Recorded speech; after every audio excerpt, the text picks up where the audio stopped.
ក្រឹមក្រឹមក្រហឹមល្វើយល្វើយហាក់ដូចដងហើយឆ្លើយថាអូនឃ្លាតសំលេងភ្លេងអើយដាំងហៅមិត្តញាតពេលនេះអូនឆ្លៀតលួចទៅរៀបការបងធ្លាក់ខ្លួនឈឺព្រោះរោគស្នេហា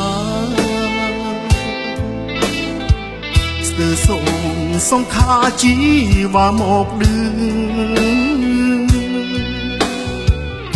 មិនប្រាប់មួយម៉ាត់ឲ្យបងបានលឺភ្លេងការបាញ់ឈឺប្រហាស្នេហ៍ខ្ញុំមកខាងជាសង្សារមកខាងទៀតស្វាមីអូនប្រឹង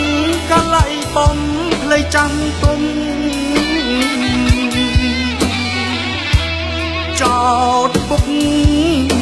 ចោតម្ដាយថាអ្នកបង្ខំធ្វើមកគួនយំបន្លំភ្នែកញាតរៀបការចូលបងមិនខឹងទេមិនស្អប់មាសមេក៏មិនប្រចាំបើអូនឆ្លើយត្រង់បងមិនប្រកាន់តែនេះតូចតន់ក្បត់ទៅរៀបការ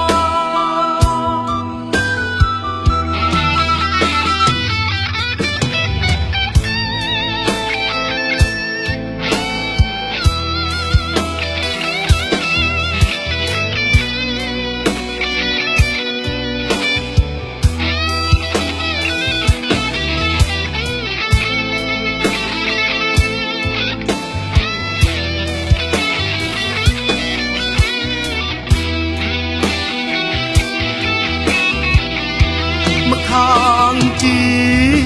សង្សារមកខាងទៀតស្វាមីអូនប្រឹងកលៃបំផ្លៃចាំទុំ